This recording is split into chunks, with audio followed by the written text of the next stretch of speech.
تبارك وتعالى في كلامه المجيد والفرقان الحميد. قل هل يستوي الذين يعلمون والذين لا يعلمون. صدق الله العلي العظيم وبلغنا رسوله النبي الكريم ونحن على ذلك من الشاهدين والشاكرين والحمد لله رب العالمين. درود پاک پاک اللهم صل على سيدنا ومولانا محمد وعلى آل سيدنا ومولانا محمد وبارك وسلم وصل عليه. صلاة وسلام عليك يا سيدي يا رسول الله وعلى آلك وأصحابك يا حبيب الله. بعد الحمد والصلاة مخدوم محترم استاذ العلماء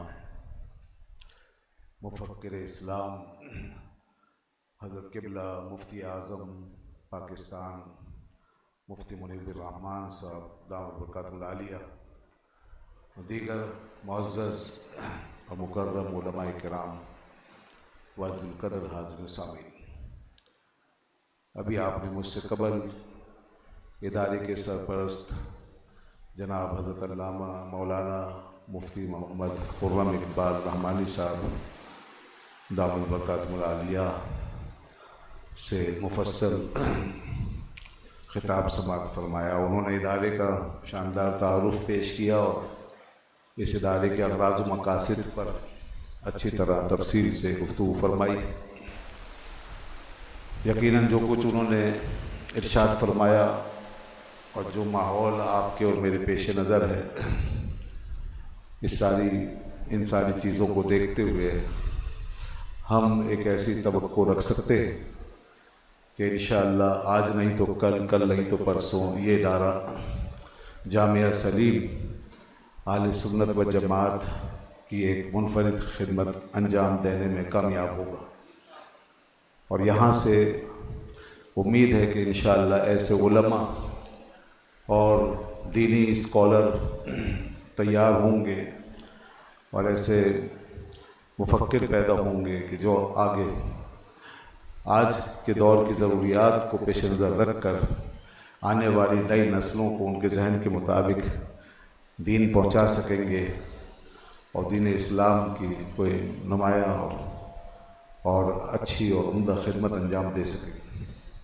اس وقت ضرورت اس بات کی ہے کہ بدلتی ہوئی تبدیلیوں کے اس ماحول میں ہم آج کے ذہن کے مطابق آج کے دور کو سمجھنے والے علماء اور مفکر پیدا کریں جو ذہنی اور فکری سطح کے لحاظ سے اتنے بلند ہوں کہ ان کے اندر اپنی قدیم روایت کا جو تعلق ہے وہ ان کے من میں پوری شدت کے ساتھ بسا ہوا ہو بے شک، اور اپنے اسلاف کی محبت کا جذبہ بھی ان میں پوری طرح روح کی طرح کار فرما ہو، لیکن ان کا ذہن اور ان کی فکر وہ موجودہ ماحول کے ساتھ چلنے کے قابل، اور باطن اور ظاہر کا یہ کمبینیشن اور یہ رشتہ بہت ضروری ہے.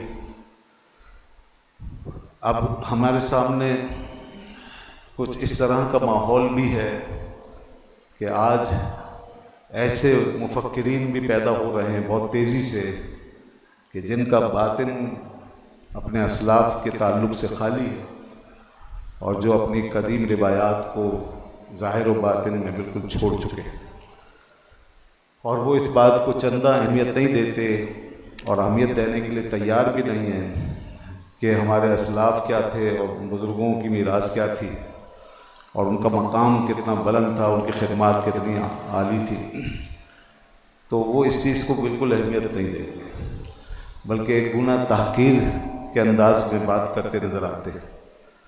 انہیں نہ اپنے اسلاف کے علم کی فکر، نہ ان کی علمی وسعتوں کی پہچان ہے، نہ ان کی خدمات کا اعتراف ہے، نہ ان کے احسانات کا اعتراف ہے. وہ یہ سمجھتے ہیں کہ ہم آج اس دور میں داخل ہو کر اپنے اسلاف سے آگے نکل گئے، اس لیے وہ اس بات کو پس پش ڈال کر کے ہمارے اوپر ان کے حوالے سے کیا ذمہ داری ہے اور ان کی علم میراث کو ہمیں کس طرح آگے بڑھانا ہے، جو منہ میں آ رہا ہے وہ کہہ رہے ہیں اور جو ان کی سمجھ میں آ رہا ہے وہ بیان کر رہے ہیں. سوشل میڈیا اب اتنا فارورڈ ہے، اتنا متحرک ہے کہ ہر شخص کو وہ عالم، مفتی، علامہ، محقق، مفکر سب کچھ بنا دیتا ہے، اور اس کے لیے کوئی پاپڑ نہیں بیل لے، بس تھوڑی سی چپ زبانی ہونی چاہیے، اور گھر میں بیٹھ کر انسان ایک کمرے میں اپنی ویڈیو بنائے، اپنا کلپ تیار کرے اور اسے وائرل کرے، اور اس میں وہ چاہے امام بخاری کے برابر میں بیٹھ جائے یا امام اعظم و حنیفہ کے مقام کا دعویٰ کر دے یا ان سے بھی آگے بڑھ کر وہ اپنی فقہ و اجتہاد کو پیش کرے، کوئی روکنے والا نہیں۔ اب اسے نہ ضرورت ہے کسی مسجد کی، نہ ممبر کی، نہ محراب کی، وہ جو چاہے بولے۔ ایک طرف یہ کام بھی ہو رہا ہے، اور دوسری طرف ہمارے سامنے کچھ ایسے مظاہر ہیں کہ کچھ ہمارے اندر اس طرح کا ماحول بھی پایا جاتا ہے کہ لوگ آج کے دور میں اس طرح دین کا کام کر رہے ہیں جیسے وہ آج کے دور میں نہیں بیٹھے ہوئے، جیسے وہ بیٹھے ہوئے ہیں آج سے کوئی 500 سال پہلے کے دور میں یا 1000 سال پہلے کے دور میں۔ یہ ان کا حال ہے، انہیں یہ احساس ہی نہیں ہے کہ ہم 21ویں صدی میں داخل ہو گئے ہیں۔ یہ دور ہر لحاظ سے بدل چکا ہے، یہاں ذہن بدل گئے، فکر بدل گئی ہے، ڈائمینشنز بدل گئی ہے، یہاں ایسٹیم بدل گئی ہے دنیا کی اس وقت، یہاں ذرائع علم بدل گئے ہیں، مادیت ہمارے سروں پہ اور لوگوں کے دلوں پہ غالب آ چکی ہے، اور بڑے بڑے انقلابات آ چکے ہیں، تو انہیں اس بات کا احساس ہی نہیں۔ وہ گویا زمین پر ہی نہیں ہے، وہ کسی اور دنیا میں، وہ اپنی روایتوں میں بالکل بند ہو کر کے لوگوں کو اسی کال کوٹری کی طرف بلا رہے ہیں جہاں وہ خود پڑے، اندھی اور قرآن تقلید، اپنے سلسلوں کے ساتھ سلسلہ پرستی اور اپنی خانقاہ پرستی میں ہر وقت منہمک رہ کر، اور شخصیت پرستی کا لباس اوپر سے اوڑھ کے شخصیت پرستی کے اندر ڈھل کر، اور اس طرح روایتی سلسلوں میں ڈھل کر وہ دین کی طرف بلانے نکلے ہیں، اور وہ اپنے خط و خال سے لگتے ہیں کہ جیسے وہ پچھلے دور میں کہیں لوگوں کو لے کے جانا چاہتے ہیں۔ تو یہ بھی بڑا عجیب و غریب معاملہ ہے۔ ایسے لوگ یقیناً اگرچہ مخلص بھی ہوں نا، جتنے بھی مخلص ہوں، اگرچہ پہلے والے لوگوں کی طرح ہم انہیں گمراہ تو نہیں کہیں، مگر ایسے لوگوں کی تنگ نظری جو ہے وہ ان کے اپنے راستے میں خود حائل ہے۔ ان کو کسی اور کو ضرورت نہیں ہے کہ وہ ان کو روکے یا ان کے راستے پہ روڑے اٹکائے، یہ خود اپنے طریقہ کار، اپنی فکر، اپنی باتوں کی وجہ سے اپنے جال میں الجھے رہیں گے اور زمانے کے لیے قابل قبول نہیں بن سکیں گے۔ تو ہم دیکھتے ہیں کہ وہ ہمیشہ 100 آدمی، 200 آدمی، 500 آدمی لے کے گھومتے ہیں، ایک اسٹیٹ، ایک لیول ان کا ہوتا ہے، وہ اسی کے اندر وہ ہمیشہ بند رہتے ہیں۔ وہ کبھی پڑھے لکھے ذہنوں کو اپیل نہیں کر سکتے، وہ پڑھی لکھی سوسائٹیوں میں داخل نہیں ہو سکتے، وہ آج کے پڑھے لکھے سائنٹیفک ذہن کے لیے کوئی اٹریکشن نہیں رکھتے۔ تو ایسے لوگ ایک گیپ میں رہتے ہیں، ہمیشہ ایک فاصلے میں رہتے ہیں۔ تو اس لیے دونوں قسم کے مظاہر ہیں، اور یہ دونوں ہی ہمارے لیے ٹھیک نہیں ہے۔ پہلے والی مثال تو دین سے بھٹکا دینے والی ہے، جو نوآموز مفکروں کی، اپنے اسلاف پر تان کرنے والوں کی، وہ تو گمراہ اور دین سے دور لے جانے والے، اور دوسری والی مثال جو ہے وہ دین کے اندر ایک چھوٹا سا خانہ بنا کے اس میں بند ہو جانے والوں کی مثال۔ ہمیں ان دونوں سے بچ کر ایک ایسی تربیت کرنی ہے اور ایسے ادارے ہم نے بنانے ہیں جس میں کہ اس طرح کے علماء اور اسکالر تیار ہوں کہ جو، جیسے میں نے شروع میں کہا تھا، کہ وہ اپنے من میں تو اسلاف سے پورا تعلق اور وابستگی رکھیں، مگر اپنے ظاہر میں وہ تمام جدید علوم سے بھی آراستہ ہوں، وہ آج کی لینگویجز کو سمجھتے ہوں، آج کی ٹرمینالوجی کو جانتے ہوں، آج کے علم و فکر سے ان کا تعلق ہو، اور آج کی زبان میں، آج کے انداز میں، آج کے اسلوب میں بات کر سکیں، وہ قدیم روایات کو جدید اسلوب میں پیش کر سکیں، وہ شراب کہن کو وہ جدید موجودہ جام کے اندر ڈال کر پھر لوگوں کے سامنے پیش کر سکیں۔ شراب وہی ہوگی، پرانی شراب کہن، مگر جام ان کے ہاتھ میں نیا ہونا چاہیے، جام ایسا ہو کہ لوگ دیکھ کر فوراً لپک لیں، پھر وہ اس کو پئیں تو انہیں وہی مزہ آ جائے جو اسلاف کو دین کے اندر رہتے ہوئے آتا تھا۔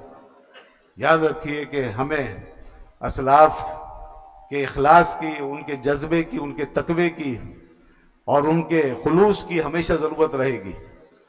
ان کی ہدایت کی ہمیں ہمیشہ ضرورت ہے. ان کا جو قدم اٹھا تھا وہ راہ راست پر اٹھا تھا, وہ انہوں نے ہمیشہ صراط مستقیم پر گامزن ہو کر کام کیا. ہمیں ان سے یہ سیکھنا ہوگا کہ وہ صراط مستقیم پر کس طرح گامزن رہے. حضرت عبداللہ ابن مسعود رضی اللہ عنہ نے یہ بات فرمائی تھی کہ من اراد ان یستنى, کہ جو یہ چاہتا ہے کہ وہ جو سنت پر عمل کرے اور سنت کو اپنائے, تو فَلْيَسْتَنَّ بِمَنْ قَدْ مَاتَ, تو اسے چاہیے کہ جو ہم میں سے فوت ہو گیا, یعنی صحابہ کی بات کر رہے ہیں اور صحابی رسول کہہ رہے ہیں, تو اسے چاہیے جو ہم میں سے فوت ہو گیا ہے وہ اس کے دامن کو تھام لے. تو ایک ہاتھ میں ہمارے اسلاف کا دامن ہونا چاہیے, ان کی محبت ہونی چاہیے, اور دوسرے ہاتھ میں ہمارے آج کے دور کے حالات ہونے چاہیے, آج بدلتی ہوئی تبدیلیوں پر ہماری نظر ہونی چاہیے. یہ دونوں چیزیں ساتھ ہونی چاہیے. اب یہ ہے کہ اس حوالے سے جتنی ذمہ داری ہم پر عائد ہو چکی ہے وہ شاید پہلے سے زیادہ ڈبل ہو گئی ہے. پہلے صرف ایک ہی دور کو سامنے رکھ کے انسان چلتا تھا اور چلتا چلا جاتا تھا, کوئی ریزسٹنس نہیں ہوتی تھی, مزاحمت نہیں. آج ہمیں سارے ادوار کو سامنے رکھنا ہے, پچھلے کو بھی اور موجودہ کو بھی اور زمانے کی تبدیلیوں کو, اور پھر ہمیں چلنا ہے. پہلے دنیا کی قوت و طاقت ہمارے ہاتھ میں تھی, ہم غالب تھے, اور اللہ کا دین اس طرح غالب تھا, چھایا ہوا تھا کہ پوری دنیا پہ مسلمانوں کی حکمرانی کا سکہ رائج تھا. تمام تہذیبیں, تمام دنیا کی ثقافتیں مغلوب تھیں. آج صرف مسلمان مغلوب ہے, باقی سب غالب ہیں. آج یہ صورتحال ہے کہ مسلمان مغلوب ہے اور باقی دنیا کی ساری طاقتیں غالب ہیں. آج ایک چھوٹی سی قوم ہندو, جو چند لاکھ چند کروڑ افراد پہ مشتمل قوم ہے اور جن کا ایک ہی مرکز ہے ہندوستان, وہ پورے ایشیا پر چھایا ہوا ہے. اور اس ایشیا میں پائے جانے والے اتنے بے شمار ممالک کی معیشت, اکنامی, ان کی پاور اس کے برابر نہیں. اس سے بھی کم چند لاکھ نفوس پہ مشتمل ایک قوم یہود ایک چھوٹی سی جگہ میں بیٹھ کر اور ناجائز حکومت بنا کر کے پوری اسلامی دنیا کے اوپر چھائی ہوئی, اور کوئی بھی اسلامی ملک اس کے برابر طاقت اب تک حاصل نہیں کر سکا. سارے مل بھی جائیں تو بھی اس کا اشیر نہیں بنتے. اس کی طاقت و قوت, جو وسائل اس نے جمع کیے ہوئے, جو اکنامی اس کی ہے. تو اب اس وقت یہ نقشہ ہمیں کیا بتا رہا ہے کہ مسلمان مغلوب ہو گیا ہے. لہذا جب دیگر اقوام غالب ہیں تو ریزسٹنس بڑھ گئی. میڈیا ان کے پاس ہے, ایجوکیشن ان کے پاس ہے, آج کل کے ذرائع ابلاغ سارے ان کے پاس ہیں, اسلحہ ان کے پاس ہے, بینکنگ کا سسٹم ان کے قبضے میں ہے, معیشت کے سارے خزانے ان کے قبضے میں ہیں, دولت ان کے پاس ہے, حکومت ان کے پاس ہے. پوری دنیا میں ان کے اثرات پھیلے ہوئے ہیں. امریکہ جیسے ملک کو یہ لوگ مجبور کر دیتے ہیں اپنے آگے, دنیا کی سیاست ان کے گرد گھومنے لگتی ہے. تو اب یہ وہ قومیں جو دنیا میں ہم پر غالب آ گئیں, تو لازمی طور پر پھر وہ اپنی تہذیب, اپنی ثقافت کے ساتھ ہم پر حملہ آور ہے, ہمارے دین کو بدنام کرنے میں پیش ہے. 1000 سالہ دشمنی نکالنے کی خواہش وہ اب پوری کر رہے ہیں, اور جتنی کامیابی سے اب وہ یہ خواہش پوری کر رہے ہیں, اس سے پہلے ہمارے اسلاف نے انہیں موقع نہیں دیا. انہوں نے یہ الغار کر کے اور حملے کر کے اور ہمارے اوپر قبضے کر کے اب اپنی خواہشیں پوری کرنی شروع کی, اور وہ لاوا پھٹ رہا ہے جو ان کے اندر اب تک پک رہا تھا. وہ زہر نکالا جا رہا ہے جو اب تک ان کی رگوں میں دوڑ رہا تھا خون بن کر. لہذا یہی وجہ ہے, ایک چھوٹی سی کوئی مثال انہیں مل جائے دینی اداروں کے خلاف, مذہب کے خلاف, مذہبی لوگوں کے خلاف, داڑھی رکھنے والوں کے خلاف, پگڑی باندھنے والوں کے خلاف, تو اتنا شور مچتا ہے پوری دنیا میں کہ ہمیں اس جیسا پروپیگنڈا کسی اور سطح پہ نظر نہیں آتا. اور وہاں پتہ چلتا ہے کہ ان کا یہ پھیلایا ہوا جال کہاں اثر انداز ہو رہا ہے. ہمارے اندر کون کون لوگ ہیں جو ان کے اس کاز پر کام کر رہے ہیں اور ان کے مشن پہ گامزن ہیں. یہ چھپے ہوئے لوگ ہیں میڈیا میں, ایجوکیشن میں, مختلف اداروں میں, شعبوں میں. یہ آپ کا ساتھ نہیں دیں گے, ان سے توقع نہ رکھیں. یہ بکے ہوئے لوگ ہیں. اب صرف اور صرف ایک ہی کام ہو سکتا ہے ایسے گئے گزرے حالات میں, مغلوبیت کے اس دور میں, کہ آپ اپنی صفوں کو مضبوط کریں, اپنے اندر زیادہ سے زیادہ